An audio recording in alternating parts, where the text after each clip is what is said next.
راديو إيرنا راديو إيرنا كاب كتما باريس محلالة بإرتاوين غازت إنياتا زدالو نتسا راديو أمانيل قرمايه سلام بمنقدي ساتلايت حتير معبل إنترنتن يوتيوبن تكتاتلونا كبرا سمعتي لومي سولوس 18 تلكاتيت كلتشان عسرانيو راديو إيرنا بإتتاتات وزلا ناي مدبات مكيار وترو سولوس مدبات سبورتن أتكرو أبوانا قدايتن كلونايو مكتالكم بخبرين عدمنا ناب زينا كنسكرينا فلما أرساتو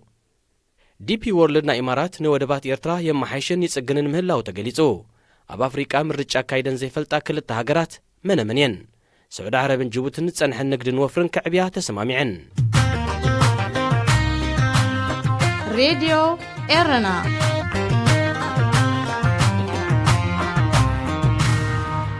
ديبي وورلد زتباله ناي حبرات إمارات عرب وهابي أقلقلوتات ودب نودبات إيرترا كم محيشن كتسجنن مخانو بلومبرغ قليتو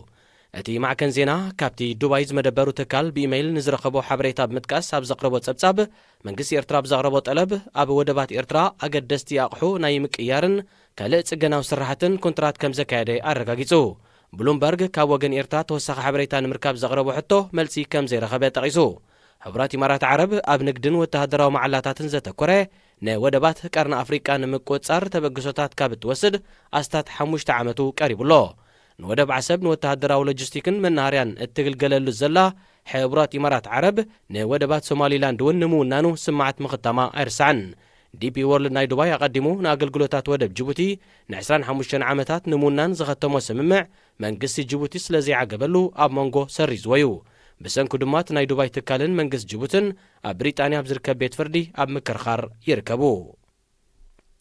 أفريقيا كابوانا تسنتنات حيزن هاجراو مرجع زي تكبرا كلتا هاجرات إيرتران دبوب سودانين أب أفريقيا بزعمة زي أبستات عسرة هاجرات هاجراون بايتاون مرجعتات كقاعد مدب تتحيزلو مبزحتن هاجرات أفريقيا كمودات حمساتاتن مجمريا سوساتاتن ناتسنتن كابزر خبالو علت مرجع كقاعدات صنيحنين أب قليئنون والأكوان نوي عامتات صنحة حدا سرعتن حدا مرحن انتهلوه سماون يخون مرجعتات بسرع ينقديو ولو نابتن زوداو سرعة منقست زلون كم موروكو زامسل هاجرات بايتاو مرجعتات يكايديو أب أفريقيا تندحير الناس إن زرخبا كلتا هاجرات إيرتران دوب سودان انقنا كساب زقوانزي مرجع آية تكبران بفلا إيرترا ناس إنتا بوقعي كاب زرخبتلو كاب شحن شعتن 9 سنات حيزا نعسران شوعتن عامتات بزي مرجعن بحد سبن تمرح زلا هاجريا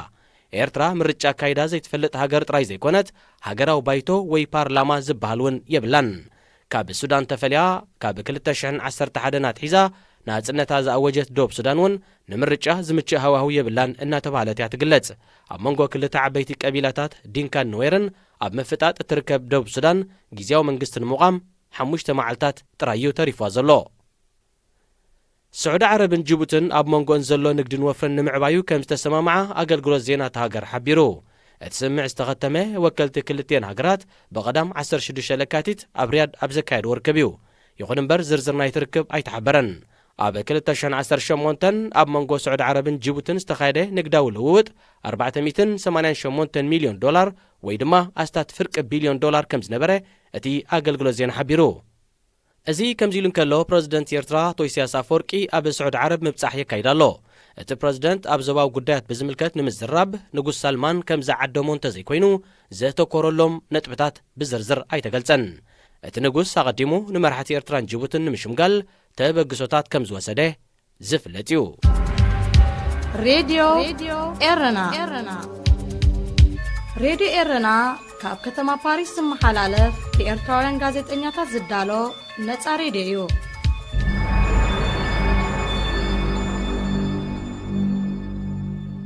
كمي لهم كمي تخونو كبران دك هاجري أبوشتن وصعين زلهم كبروم دافلاي أقدمي مو سلامتا يقرب لكم نايلومي زعباي زي تملشو طلبات حزبي زملكتيو أب إرترا أتي ناهزب طلبات إلكا كمان كتبو قرب يفكسو ينتحتو ناهزب عويات كتبلو حيش أتي تواهليلو نريو زلنا عويات حزبي بحقي زسدمميو حزبي إرترا إدو أيكونن أيقبؤني نيرو ግን ኮይኑሎ ስለዚ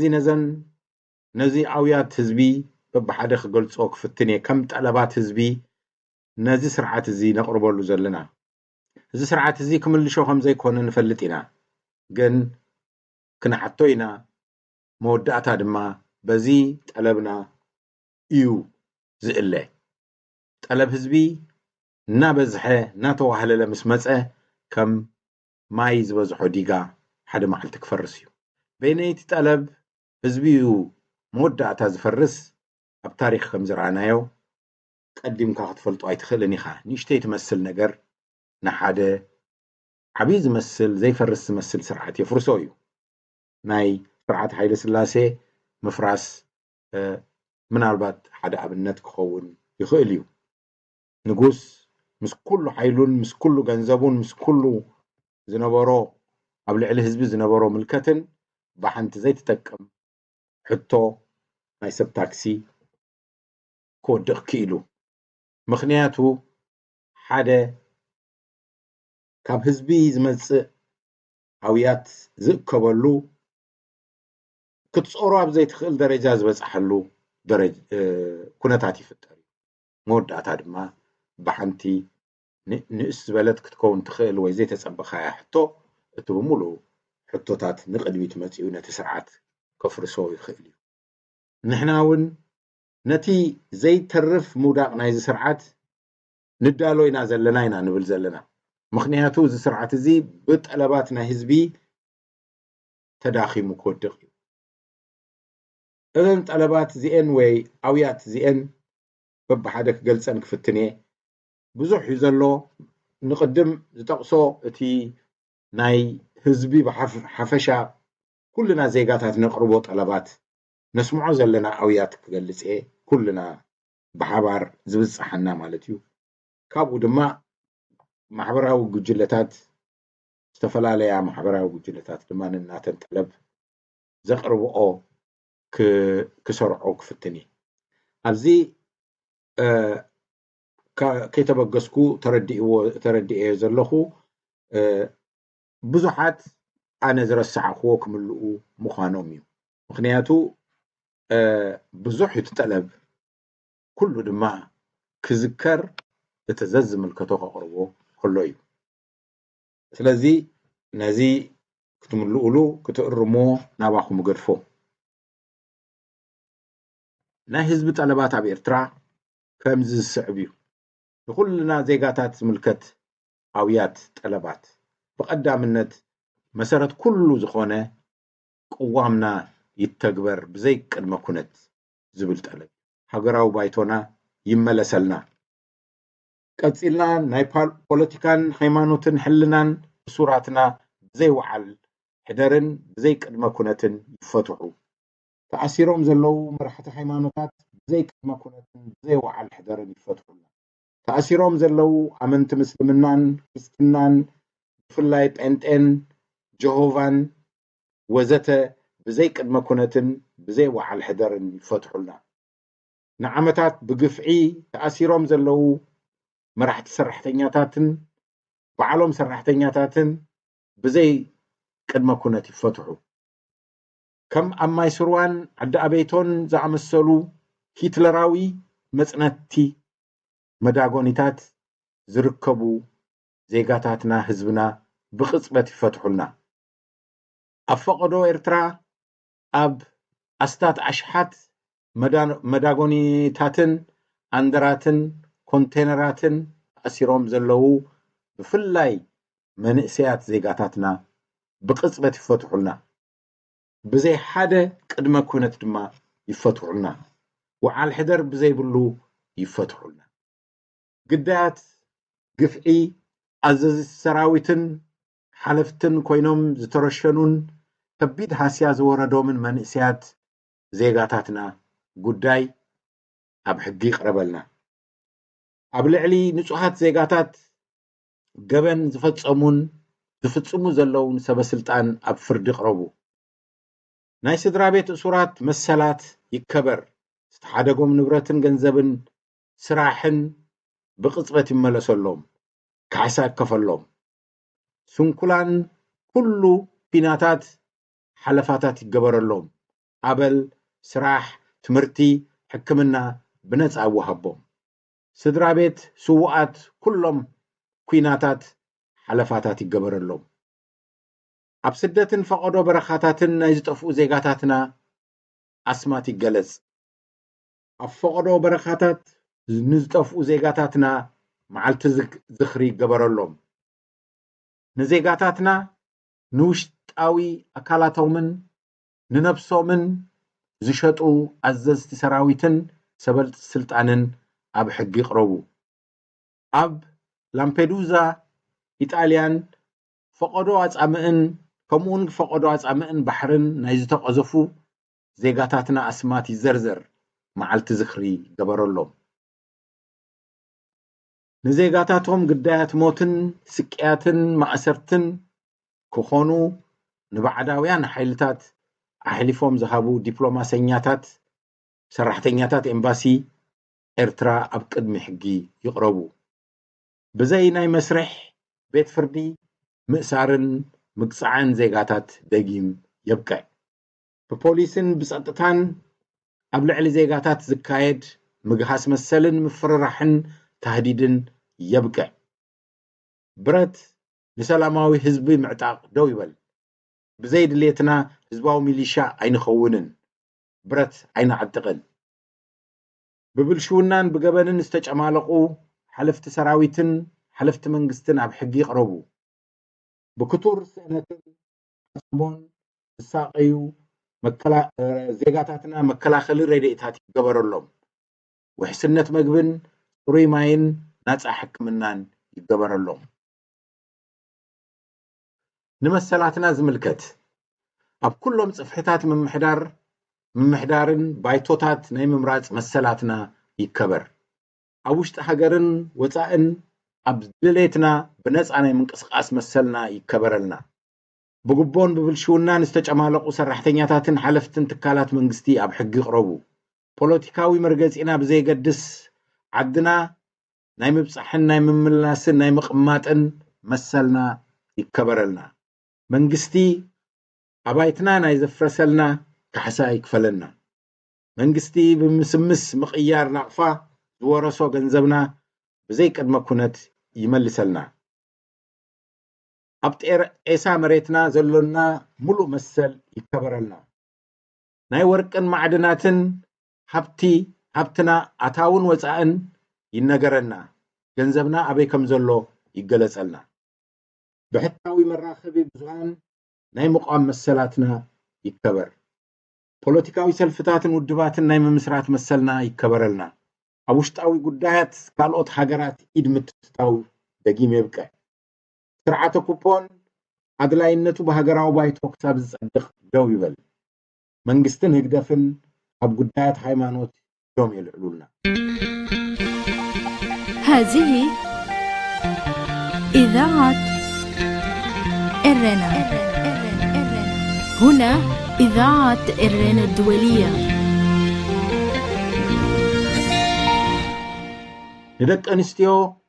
ካብ ዕድላት ፖለቲካዊ ስልጣን ዝግልፍ እንቅፋታት ይተኣለ ንደቂ ኣንስትዮ ካብ ዕድላት ትምህርትን ስራሕን ዝግልፍ እንቅፋታት ይተኣለ ናይ መንእሰያት ጠለባት እቶም ናይ 18 ኣዋርሕ ጉቡና ዝፈጸምና ናብ ገዛና ናይ ምምላስ መሰልና ብዘይ ቅድመ ኩነት ይከበረልና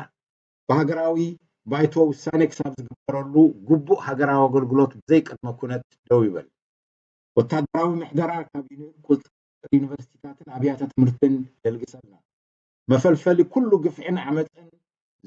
ዝኾና ታዋን ማይ ነፍሕን ወታደራዊ ማዕስከራት ይደምሰሳ እቶም ልዕሊ 18 ኣዋርሕ ዘገልገልና ካሕሳ ይከፈለና እቶም ኣብ ምዱብ ሰራዊት ክንጸንሕ እንመርጽ ርትዓዊ ደሞዝን ማዕረግን ይገበረልና ኣብ ሃገራዊ ኣገልግሎት ስለ ዝነበርና ናይ ስራሕን ትምህርትን ዕድል ዝኸሰርና ዜጋታት ፍሉይ ናይ ትምህርትን ስራሕን ዕድላት ብነፃ ይወሃበና መንእሰያት ነፃ ማሕበራት ናይ ምምስራት መሰልና ይከበር ሰራሕተኛታት መንግስትን ናይ ብሕትን ትካላት ዘልዕልዎ ጠለባት ነፃ ካብ መንግስቲ ዝኾና ማሕበራት ናይ ምምስራት መሰልና ይከበር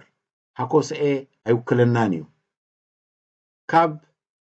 95 ኣትሒዙ ዘይተዋሃበና ወሰኽ ደሞዝ ንድሕሪት ተጸብጺቡ ይከፈለና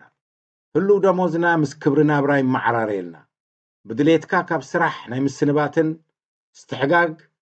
ናይ ሙሳድን መሰልና ይከበረልና ካብ ሓደ ቦታ ናብ ሓደ ቦታ ስራሕ ናይ ምንቅስቃስ መሰልና ይከበረልና ናይ ጡረታ መሰልና ይከበረልና ምስ ናህሪ ዋጋ ዝመጣጠን ጡረታ ይከፈለልና ንቦታ ስራሕ ብመዕረን ብብቕዓትን ናይ ምውድዳር መሰልና ይተሓለወልና ትካላት ህግደፍ ካብ ህግደፍ ይተሓደጉ ንብሕታዊ ክፋል ይወገኑ ቤት ጽሕፈት ማእከላይ ምምሕዳር ሰራሕተኛታት ወይ CPA ብሕጊ ዝተዋሃቦ ስልጣኑ ይመለሰሉ ናይ ተጋደልቲ ዘይተመለሸ ጠለባት ተጋደልቲ ካብ ኣርዑት ናይ ዝስርዓት ናይ ምስንባት መሰልና ይከበረልና ህግደፍ ብዘይ ቅድመ ኩነት ይፍረስ ኣይውክለናን እዩ ተጋደልቲ ነፃ ማሕበራት ናይ ምምስራት መሰልና ይከበር ተጋደልቲ ምስ ናህሪ ዋጋ ዝመጣጠን ኣበል ጡረታ ይከፈለና ተጋደልቲ ብዘይ ብቕዓት ስራሕ ዝቁፀረሉ ብልሹ መስርሕ ጠጠው ይበል ንብረት ህግደፍ ናብ ግምጃ መንግስቲ ወይ ናብ ትሬጀሪ ይእቶ ተጋደልቲ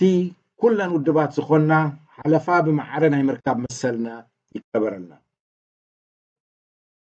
ሓረስቶት ገጠርን ሰብ መጓሰን ዘልዕልዎም ዘይተመለሹ ጠለባት ጉቡእ 18 ወርሒ ዘማልኡ ደቅና ብዘይ ወዓል ሕደር ነንዓዶም መለሱልና ጉቡእ 18 ወርሒ ዘማልኡ ደቅና ኣብ ገጠራዊ ቁጠባ ዝመሓደሩሉ ገንዘባዊ ደገፍ ይገበረሎም ኣብ ምምሕዳራት ዝውክሉና ሰባት ናይ ምምራፅ ቅዋማዊ መሰልና ይከበረልና ጥሪትናን ሕርሻዊ ፍርያትናን ኣብ ሓፂር ግዜ ከማዕብል ዝኽእል ህጹጽ ደገፍ ብናፃ ይወሃበና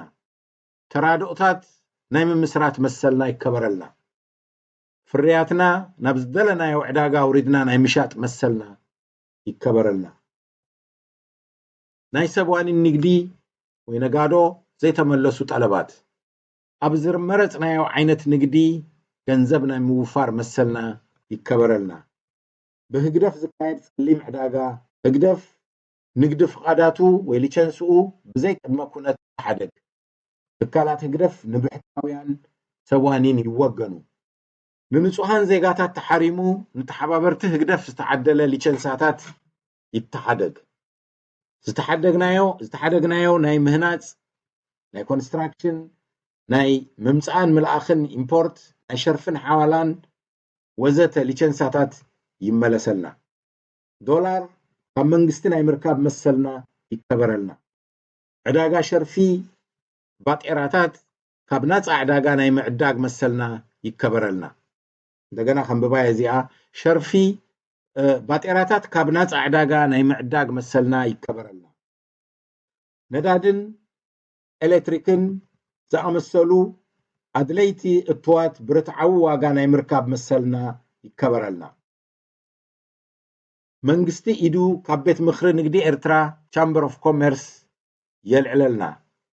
መንግስቲ ኢዱ ካብ ማሕበራት ስራሕቲ ኤርትራ የልዕለልና ማሕበራት ናይ ምስራት መሰልና ይተሓለወልና መንግስቲ ኢዱ ካብ ማእከል ወፍሪ ኤርትራ ኢንቨስትመንት ሴንተር የልዕለልና መንግስቲ ብናትና ዶላር ኣቁሑ ስለ ዘምፃና ብዘይ ሕጋዊ ኣገባብ ዘኽፈለና ግብርን ቀረፅን ይመለሰልና በመንግስቲ ብዘይ ሕጋዊ ኣገባብ ዝተሓደግናዮም ንብረትን ሊቸንሳን ምስካሕሱ ይመለሰልና ኣሃዛት ሃገራዊ ስታቲስቲክ ብስሩዕን ብዕልን ይተዓደለና ንሃገራዊ ቁጠባን ንሃገራዊ ልምዓትን ዝምልከቱ ውጥናት ብስሩዕን ብዕልን ይተዓደሉና ኣህጉራዊ መገሻታትን ርክባትን ናይ ምግባር መሰልና ይከበረልና ንትካላት ብጉቦን ብልሽውናን ዘሳቀዩ ሰራሕተኛታትን ሰበስልጣንን መንግስቲ ኣብ ቅድሚ ሕጊ ይቅረቡልና ናይ ትካላት ሃይማኖት ዘይተማእሉ ጠለባት ዝመረጽናዮም እምነትን ሃይማኖትን ብነፃ ናይ ምኽታል መሰልና ይከበረልና መንግስቲ ኢዱ ካብ ጉዳይ ሃይማኖት يلعللنا ناي نبرت وصائي زي تملشوا طلبات دياسبورا ፖለቲካዊ መርገጽና ብዘይ ገድስ ካብ ኤምባሲታት ሃገርና ዝግባአና አገልግሎት ናይ ምርካብ መሰልና ይከበረልና መንግስቲ ንዓና መሰለይን ጆሆ መትሐዝን ዝግልገለሉ ዘሎ ዓመጻዊ ፍሊት ክልተ ካሚቲ ይቋረጸልና መንግስቲ ንዓና መሰለይን ጆሆ መትሐዝን ዝግልገለሉ ዘሎ ጣዕሳ ፎርም يبقى زاጊት ናይ ዝተአከበ ዓመጻዊ ክልተ ካሚቲ ገንዘብ አጠቃቅማ ይመርመረልና በመንሰይ ህግደፍ YPFDJ ዝፍለጥ ማሕበር ይፍረስ አይውክለናን እዩ ብዝተፈላለዩ ሕጋዊ ጉልባባት አቦጻይ ዝተመስረቱን ዝመስረቱ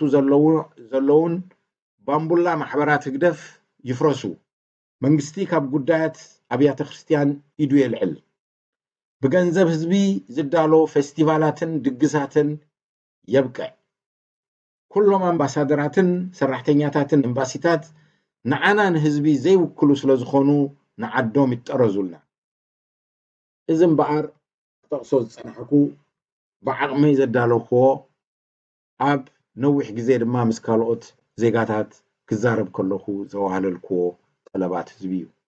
كله طلبات هزبينا بكلته ويسلسته أرستات يزمرح ويزتقالل قدامي بزعبا مبقع قفعيو سكياتيو أكلاون حلناون سكيات مبقع إذا قدامي يو قال أيضا مسل هزبيو مسلات زملكتيو بقوام زوهابك مسل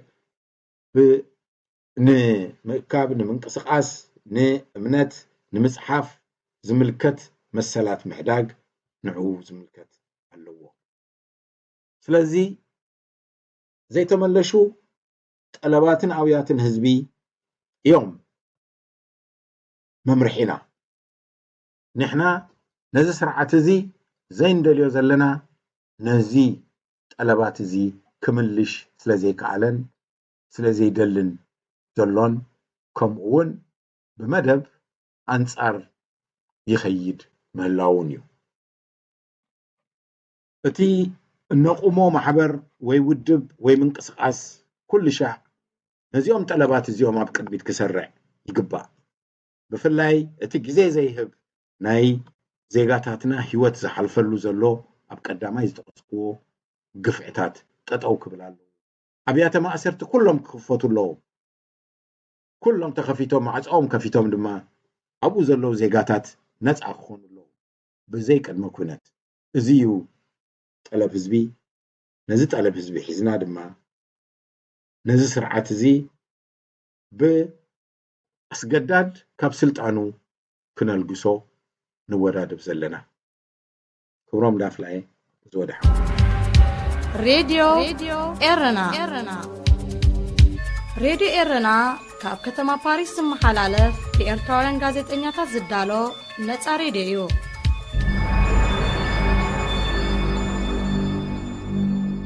دقيمنا السلام دحركم نستتصنبركم كبرى سمعتي ازي كاب كتما باريس زفنو دمت راديو إرنايو وترو سولس اب ساعت زي ناب زغرب مدب سبورت قد مسغرنا نمزخر كندين اتازينا كسمعكم DP World ዝተባሃለ ናይ ሕቡራት ኢማራት ዓረብ ወሃቢ አገልግሎታት ወደብ ንወደባት ኤርትራ ከም ማሕሽን ክጽገንን ምዃኑ ብሉምበርግ ገሊጹ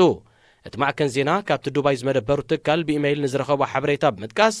ኣብ ዘቕረቦ ጸብጻብ መንግስቲ ኤርትራ ብዘቕረቦ ጠለብ መሰረት ኣብ ወደባት ኤርትራ ገደስቲ ኣቑሑ ናይ ምቅያርን ካልእ ጽገናዊ ስራሕትን ኮንትራት ከም ዘካየደ ኣረጋጊጹ ብሉምበርግ ካብ ወገን ኤርትራ ተወሳኺ ሓበሬታ ንምርካብ ዘቕረቦ ሕቶ መልሲ ከም ዘይረኸበ ጠቒሱ አፍሪቃ ካብ እዋን ናጽነተን አትሒዘን ሃገራዊ ምርጫ ዘይተግበራ ክልተ ሃገራት ኤርትራን ደቡብ ሱዳንን ጥራየን ኣብ አፍሪቃ ብዛ ዓመት እዚ ኣብ ስታት 10 ሃገራት ሃገራውን ባይታውን ምርጫታት ክካየድ መደብ ተታሒዝሎ መብዛሕተን ሃገራት አፍሪቃ ካብ መወዳእታ 50ታትን መጀመርያ 60ታትን ናጽነተን ካብ ዝረኸባሉ ዕለት ምርጫ ከካይዳ ጸኒሐን ኣብ አፍሪቃ ተንድሒረን ናጽነተን ዝረኸባ ክልተ ሃገራት ኤርትራን ደቡብ ሱዳንን ግና ክሳብ ዝእዋን እዚ ምርጫ ኣይተግበራን بفلا إرترا ناتنتا بوقعي كاب زرخبتلو كاب 1993 أتحيزا نعسران 7 عامتات بزي مرجان بحادة سبن تمرح زلا هاجريا إرترا مرجا كايدا زي تفلت هاجر تراي زي كونت هاجرا بايتو ويدما بارلاما زبالون يبلان سعود عرب جبوتن أمونغو انزلو نقدن وفرن نمعبايو كم تسمامع أقل زينات هاجر حبيرو أب كل تشن 10 شمونتن أمونغو سعود عرب جبوتن استخايد نقداو لوت 480 مليون دولار ويدما أستات فرق بليون دولار كم زنبره أتي أقل زينا حبيرو أزي كم زيلن كلو بريزيدنت إيرترا تويسياس أفورقي أب سعود عرب مبصحي كايدالو نقول سعود عرب أقدمو نمرحة إيرتران جبوتن مشمقال تبقسوتات كم زوسده زفلتيو أزي دمت راديو رنايو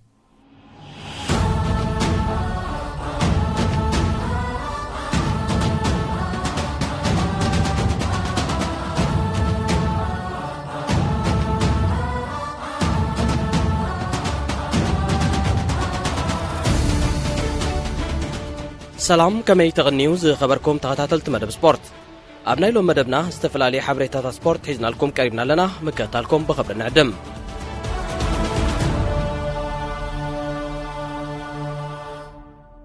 ኤርትራዊ ተቀዳዳማይ ፈረንሳይት ክለብ ኒኮ ዴልኮ ቢንያም ግርማይ በቅድመት ማል ሰንበት ኣብ ኢጣልያ ብተሰላሰለ መበል 57 ውድድር ክላሲካል ትሮፊዮ ላይጉዌልጊያ ካልኣይ ደረጃ ብመሓዝ ናብ መድረኽ ሽልማት ደይቡ ኣብዚ 230 ኪሎ ሜትር ሸፈነን 5 ሰዓታት 10 ደቂቕን 27 ካልኢታትን ዝወሰደ ናይ ሓደ መዓልቲ ቅድድም ኢጣልያዊ ጁልዮ ቺኮኔ ንመቀዳድምቱ ብ32 ካልኢታት ራርሑ ንበይኑ መዛዘም ሕንጻጽ ክረግጽ ከሎ ንኻልኦት መወዳድርቶም ብ45 ካልኢታት ፈልዮም ብሓባር ዝመጹ ቢንያምን ኢጣልያዊ ዲያጎ ሮዛን ኣብ ዘካየድዎ ቅጽበታዊ ውድድር ድማ ቢንያም ታዕዊቱ ብሉጽ ሸኻኽዋይ ምዃኑ ዝእመነሉ ወዲ 19 ዓመት ቢንያም ኣብ ዝሓለፈ ወርሒ ጥሪ ኣብ ውድድር ላ ትሮፒካል አሚሶቦንጎ ካልኣይ ናይ መድረኽ ዓወታት ኣብ ርእሲ ምሕፋሱ ቀጠልያ ማልያውን ንሓላሉ ገይርዋዩ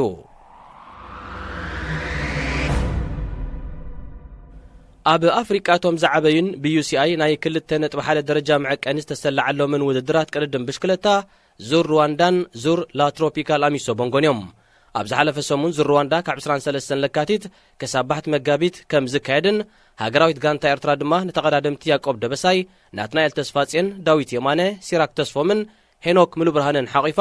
ብኣሰልጣኒ ሳምሶን ሰሎሙን ናተኣልየት ከም ትሳተፍን ከምውን መክሰብ ደበሳይ ምስ ጀርመናዊት ክለቡ ማለት ባይክ ኤድ ኣብ ዙር ከም ዝህሉን ሓቢርናኩም ነርና ሎሚ ድማ ነቲ ውድድር ዝምልከት ተወሳኺ ሓበሬታ ጆባ ክንብለኩም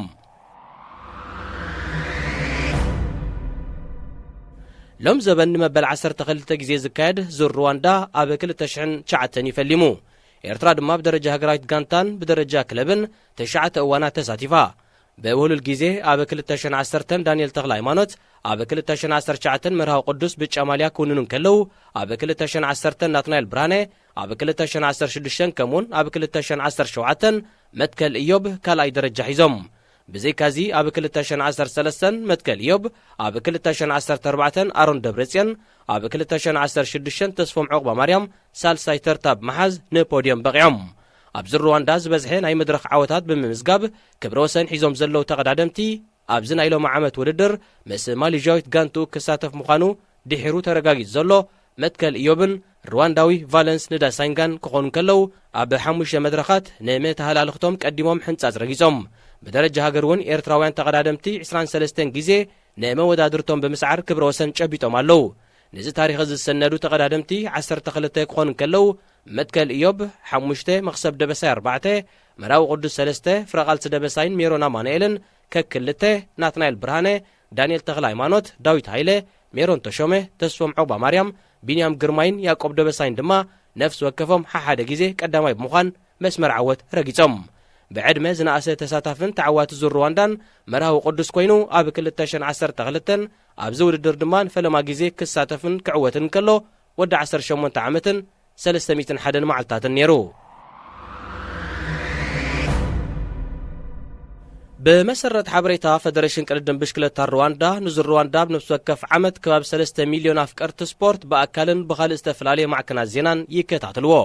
لما عمت أبزور الدر 4 هاجراوين غانتاتات مالت إيرترا رواندا إثيوبيان ألجيريان شوعات كونتيننتال غانتاتات مالت روانداوين بنديكشن إغنايتن سكول أدرينن أنغولاويت سيكاسال دوب أفريكاويت بروتوج جرماناويت بايك إيد كازاكستاناويت فينو أستانان ماليزياويت ترينغانون 4 بروغانتاتات مالت فرنساوين نيبو ديلكو مارسي ديريكت إنرجين أمريكاويت نوفو نورديسكن إيطالياويت أندروني جيوكاتيلين كمون حنت وورلد تيم مالت إسرائيل سايكلينج أكاديمي بحفشة 16 غانتاتات كقدادماين $51,000 أمريكا نعوتات تقدادمتن غانتاتاتن نخوها بملكع قنوع استدالو كخون كله بيتش أماليان زبحته تقدادماي $4,000 لنفس وكف تعوات مدرخ دماش عن $400 تقريب له مالو نتعوات بيتش أماليا سعيبهم بوهلو الجيزي كاب كالاي كساب مبل 10 ترتا نسرعو تقدادمتي كاب 3,500 كساب $6 شلمات كوهابوميو أب نفس وكف مدرخ بلوت حقوراي بلوت شخاخاي بلوت منسي بلوت تقلاساي كوينوم زوتو تقدادمتي نفس وكفهم $400 شلمو كخونن كلو بالاستغانتا دمات $900 كتوسديا كاب قدم بشكلتا ناب كعس اجر مس نسجر نسليدا بريمير ليج عد انجليز تقصاصيرا زلا ليفربول بقدام ابلعل نورفيتش حدا ببادو دحر معواتا مس كالاي درجه حيزا بحدا صوتا جن دحرا مزلا مانشستر سيتي نزنبره ناي نطبغاغ ناب 25 اسفحاتو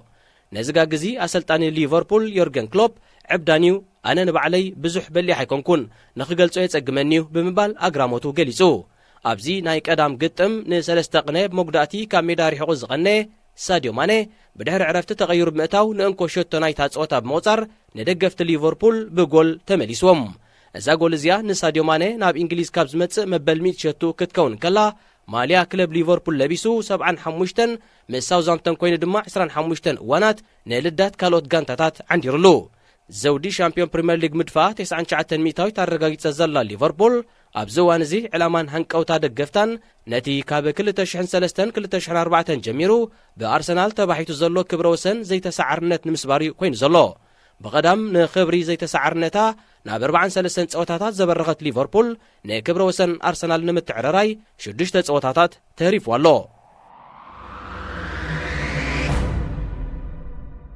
أب كان ناي سومن زي قطمات بريمير ليج عد انجليز برنلي ساوثهامبتون 2-1 توتنهام ناستون فيلا 3-2 أرسنال نيوكاسل 4 ببادو كرتعن انكلوا وولفسن ليستر سيتي دما بادو تفلالين تمال مشد دما تشيلسي مس مانشستر يونايتد تغاطيمن الوا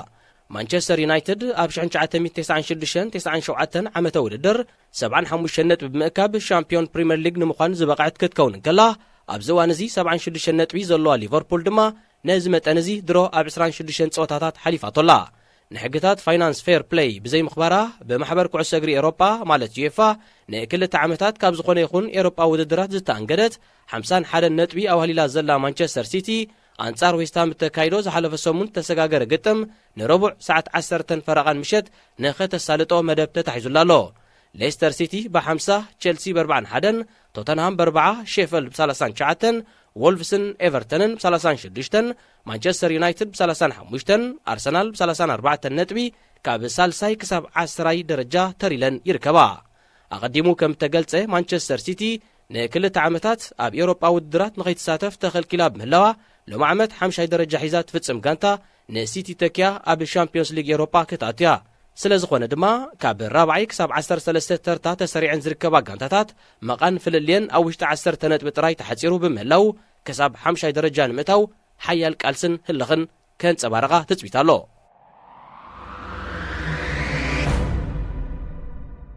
ኢጣልያዊ ገዲም ሓላው ልዳት ጂያንሉጂ ቡፎን ምስ ክለባት ዩቬንቱስ ፓርማ ፓሪስ ሳን ዠርማ ከምኡን ሃገራዊት ጋንታ ኢጣልያ ልዕሊ 1000 ግጥማት ዘሰላሰለ ገዲም ሓላው ልዳት እዩ زحلف حموس كلبات يوفنتوسن اس ميلانن اب قطم قداماي اغري فرق فصامين وانچا ايطاليا حدا بحدا ابز تفلاليالو اب موداتا ناي صوتا ماليو مستي اب تعلتتي زغونه يكون ترازي نبرون 9 دقيقه دما اب منبر تغير زحلفون ود 18 عامت منسي دانيال مالدينيو كقيرو وسينو كم اكفافالي زصاوت دانيال مالديني ودون حيال تخلاخلاي كلب اس ميلانن ايطاليان زنبره باولو مالديني كمون ودون تخلاخلاين اسلطانن ايطاليا زنبره جيزاري مالدينيو نعسران حموشن عامتات اب صوتات صنحه ود 42 عامت بوفون بدحرز فصامي اب زغبرو قال مطيق اب ناي صوت زمني كاب منغو زاخاخبكو مالياتات بقدامنت كتقس زكال ناي تشيزان ودو فيدريكون ناي ليليان ترامن ولادو ماركوسن ناي جورج ويان ودو تيموتين ناي باولو مالدينن ولادو دانييلن مالياتاتيو بحجون جنا مسدق دقوم مالياتات كقير يصبلخو بمبال كاب صوتا كعس اغري بوانو كم زيفانو بملكع وازا غليصو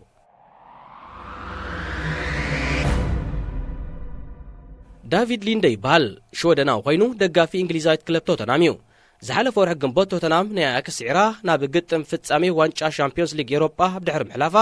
ንስሙ ብወግዒ ናብ ቶተናም ብምቕያር ናብ ዝምልከቶ መንግስታዊ ቤት ጽሕፈት ሽወደን ብምምራሕ ሕቶ ቕሪቡ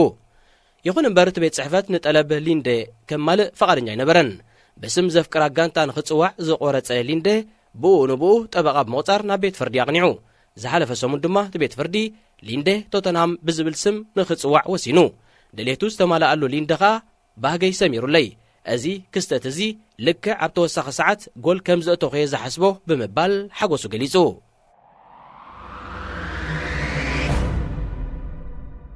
ብቅድሚ ትማል ሰንበት ኣብ ሞናኮ ፈረንሳይ ዝተገብረ ውድድር ጽርግያ ማለት ሮድ ሬስ ኡጋንዳዊ ጆሹዋ ቸፕቲጋይ ብኬንያዊ ሮኒክስ ኪፕሮቶ ተባሒቱ ንጸንሐ ክብረ ወሰን ውድድር 5000 ሜትሮ ሰይርዎ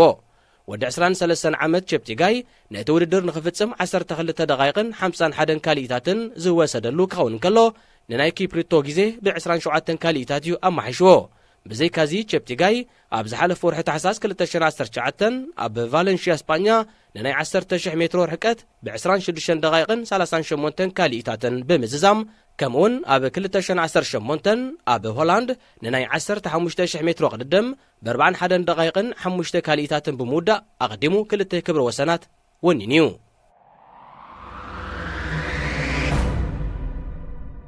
እቲ ክስተት ዝሓለፈ ሰሙን ኣብ ግጥም ቱኒዝያውያን ክለባት ቢዘርቲንን ሃማም ሊፍን እዩ ኣጓኒፉ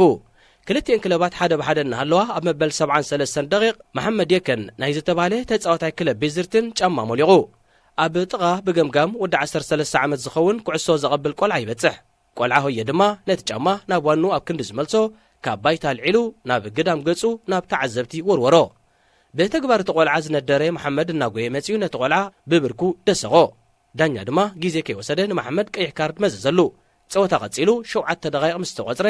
ሃማም ሊፍ ነታ ብ10 ተጻወቲ ፀወታ ክትቀጽል ዝተቐሰበት ቢዘርቲን ጎላ መዝገበትላ እቲ ግጥም ድማ 2-1 ተፈጺሙ እቲ ሰራም ቆልዓ ብወግዒ ብሉጽ ተጻወታይ ናይ ትዕለት እኳ እንተዘይተሰምየ ብደገፍቲ ጋንታ ሃማም ሊፍ ግን ኮኸብ ተጻወታይ ማለት ማን ኦፍ ዘ ማች ተባሂሉ ይኸውን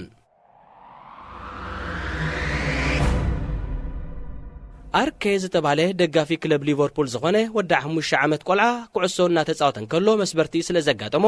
ሕክምናዊ ክንክን ንምርካብ ናብ ሆስፒታል ኣምሪሑ ኣርኬ ኣብ ሕክምና ምስ በጽሐ ኢዱ ብጀሶ ክትጥቕለል ከምኡውን ጸጋማይ እጅገ ኢድ ናይታ ለቢስዋ ዝነበረት ማልያ ግድን ክትቁረጽ ነበረ እቲ ህፃን ድማ ኢዱ ተሰይሩ ከኣኽሎስ እታ ለቢስዋ ዝነበረ ናይ ኔዘርላንዳዊ ተኸላኻላይ ቪርጂል ቫን ዳይክ ስም ዝሓዘት ዘፍቅራ ማልያ ሊቨርፑል መቕዳዳ ድርብ ሓዘን ተሰምዖ ይኹን እምበር ቀዳዊኻ ሓዘን ኣሎ ለካሚኻ መርዓ ኣሎ ከም ዝበሃል ሓዘን ኣርኬ ንንውሕ ዝበለ መዓልታት ኣይቀጸለን እቲ ምኽንያት ድማ ቫን ዳይክ ንኣርከን ንኻልኦት ክልተ ናይ ቀረባ ቤተሰቡ ዝኾኑ ቁልዑትን ናብ መለማመዲ ሜዳ ሊቨርፑል ማለት ሜልዊድ ብምዕዳም ክታሙን ስሙን ዝተነብረሉ ሓድሽ ማልያ ስለ ዝሃበዩ ብዘይካዚ ተኸላኸላይ እቶም ቆልዑ ምስ ማነ ሳላሕ ሚናን ሚኖን ምስ ገዛእ ርእሱን መዘከርታ ስእሊ ከም ዘትርፉ ገይሩ ኣርኬ ዋላ እኳ ኢዱ እንተተሰብረ ድሒሩ ግን ምስ ዘፍቅሮ ተጻዋታይ ብምርኻቡን ብምዝንጋዕን ወትሩ ዝሓልሞ ሕልሚ ኣግሂድዩ ናብ ገዙ ከቕንዕ ክኢሉ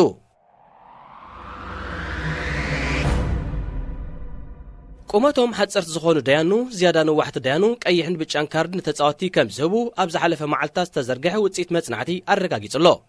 ብመሰረቲ ኣብ መርበብ ሓበሬታ BMC ሳይኮሎጂ ዝተዘርግሐ ውፅኢት ትሕቲ 6 ጫማ ዝቑመቶም ደያኑ 20 ሚእታዊት ዝያዳ ልዕልቶም ካብ 6 ጫማ ንላዕሊ ዝቑመቶም ደያኑ ብጫን ቀይሕን ካርድ ይህቡ እቲ ብዩኒቨርሲቲ ኖርቶምብሪያ ኣብ ልዕሊ 61 ኣብ ፕሪምየር ሊግ እንግሊዝን ትሕቲኡ ዘሎ ደረጃታትን ነዝነጥፉ ደያኑ ዝተኻየደ መጽናዕቲ ነዋሕቲ ደያኑ ተጻወቲ ብዙሕ ስለ ዘይድፈሩ ብዙሕ መቕጻዕቲ ስጉምቲ ኣይወስድን እዮም ሓጸርቲ ደያኑ ግን ነተጻወቲ ዘርዕድ ኣካላዊ ኣቃውማ ስለ ዘይብሎም ዓብላልነቶም ኣብ ልዕሊ ተጻወቲ ብወረቐትን መቕጻዕትን እዮም ዘተግብሩ ኣብ ዝብል መደምደምታ ይበጺሑ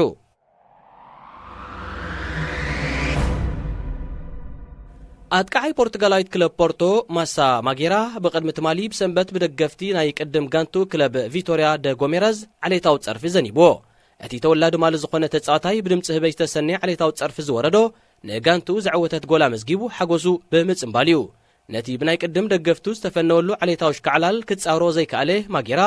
ንዓላሚኡ ክቕይሮ ብምሕባር ብቁጥዕ ካብ ሜዳ ክወፅእ ኣብ ዝፈተነሉ ደቂ ጋንቱ ኣሰልጣንን ከምኡውን ገለ ተጻወቲ ክለብ ቪቶሪያ ብልመና ከዓግትዎ ፈቲኖም እኳ እንተነበሩ ንሱ ግን ንምሕፅንቶም ብምንጻግ ንኽልቲኡ ዓባይ ተኢዱ ንታሕቲ ገጹ ብምንቋት ነቶም መመሊሶም ሸድዎ ዝነበሩ ዘይሓላፍነታውያን ደገፍቲ አንጻር ጋንታ ተቃውሞ ገሊጹሎም ማጌራ ብድሕሪ ፍጻሜ ማእከላይ አጻብዕቱ ንላዕሊ ይጣቢሉን ከሎ ዘርኢ ስእሊ ኣብ ኢንስታግራም ብምልጣፍ ነቶም ባዕሌታው ድምፂ ናብ ሜዳ ክንቅው ዝመጹ ደናቆርን በዓለገታትን ደገፍቲ ናብ ገደል እተው ይብሎም ነቶም ብግቡእ ዘይደገፉንን ንሕብሪ ቆርበተይ ስለ ዝተኸላኸሉ ኮርተ ገልበጥ ብጫ ካርድ ዝሃቡኒ ዳያኑ ድማ የመስግኖም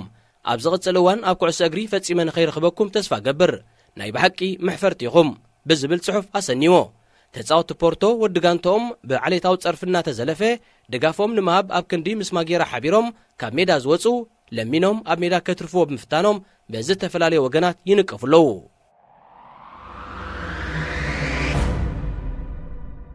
ኣብ መወዳእታ ናይዚ ዓመተ ስፖርት ግጥማት ኣውዲቕካ ምሕላፍ ውድድር ሻምፒዮንስ ሊግ ኤውሮጳ ሎሚ ክፍልም እዩ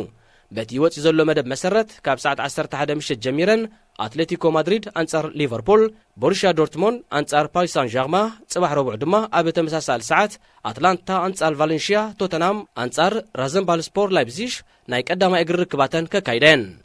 ዝኸበርኩም ተኸታተልቲ ንሎሚ ሰሉስ ኣዳሊናልኩም ዝነበርና ትሕዝቶ መደብ ስፖርት ኣብዚ ፈጺምና ኣለና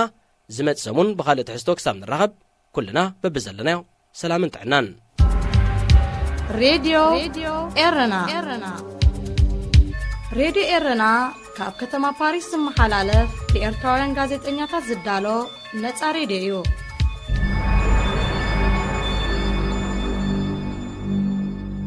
ዝኸበርኩም ሰማዕትና ናይ ሰዓት ዚ ሓፈሻዊ ትሕዝቶና ኣብዚ ተዛዚሙሎ ስለምከታልኩም ደጊምና ንመስግን ሰላም